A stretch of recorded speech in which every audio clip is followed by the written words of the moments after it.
Hello everyone, and welcome back to the channel. Today we're diving deep into a topic that affects every single one of us every single day: sleep. We all know we need it, but do we really understand why? What's happening inside our bodies when we close our eyes, and what are the real consequences when we don't get enough? Stick around, because by the end of this video, you'll see sleep not just as a daily routine, but as one of the most powerful tools you have for a healthier, happier life. So let's start with a big question. How much sleep do you actually need? You've probably heard different numbers thrown around, but the scientific consensus is clear. For most adults, the sweet spot is between 7 to 9 hours per night. This isn't just an arbitrary number. It's the optimal window your body requires to perform a full cycle of maintenance and repair. Think of it like a nightly factory reset for your entire system. During these crucial hours, your body isn't just inactive, it's incredibly busy. Let's break down what's happening. First, your brain gets to work. While you sleep, your brain is like a diligent librarian, sorting through the information you've gathered all day. It consolidates memories, transferring important short-term memories into long-term storage. This is why a good night's sleep can help you remember what you learned the day before. It also clears out waste products that build up in the brain during waking hours. One of these is beta amyloid, a protein linked to Alzheimer's disease. So sleep literally helps wash your brain clean. Then there's your immune system. Sleep is when your body produces and releases cytokines, which are proteins that target infection and inflammation. If you're not getting enough sleep, you produce fewer of these protective cytokines, making you more vulnerable to getting sick after being exposed to a virus like the common cold. It also means you might take longer to recover if you do get sick.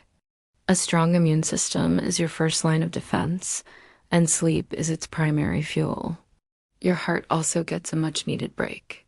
During normal sleep, your blood pressure and heart rate go down. This gives your heart and blood vessels a chance to rest and recover. Chronic sleep deprivation, on the other hand, keeps your blood pressure elevated for longer periods, which can lead to hypertension and heart disease over time. So that 7 to 9 hour window is vital for your long-term cardiovascular health. Hormones are another critical piece of the puzzle.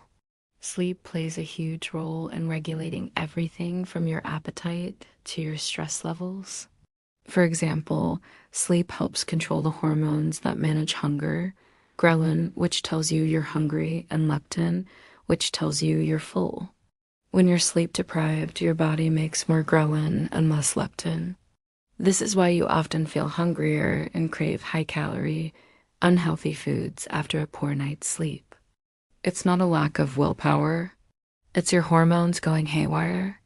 Now, what happens when we consistently get less than the recommended amount, say less than 6 hours a night? The immediate effects are probably familiar to many of you. You feel groggy, your thinking is slow, and you might be more irritable or emotional. Your ability to focus plummets, and your reaction time slows down. This is particularly dangerous when you're driving or operating machinery. In fact, drowsy driving can be just as dangerous as drunk driving. But the short-term effects are just the tip of the iceberg. Over the long term, chronic sleep deprivation can have devastating consequences for your health. As we've touched upon, it increases your risk for serious medical conditions. We're talking about a higher risk of heart attack and stroke, high blood pressure, and type 2 diabetes, because sleep affects how your body processes glucose. It's also strongly linked to obesity and weight gain due to the hormonal imbalances we discussed. Your mental health is also deeply connected to your sleep. A lack of sleep can exacerbate symptoms of anxiety and depression. The relationship is a two-way street. Poor sleep can worsen mental health, and mental health conditions can make it harder to sleep.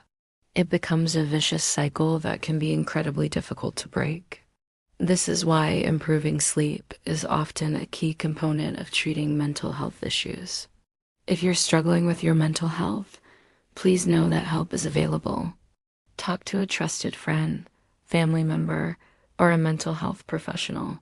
There are resources that can support you. So, knowing all of this, how can we actually improve our sleep? The good news is that small, consistent changes can make a huge difference. This is what we call sleep hygiene. First, create a consistent sleep schedule. Try to go to bed and wake up at the same time every day, even on weekends.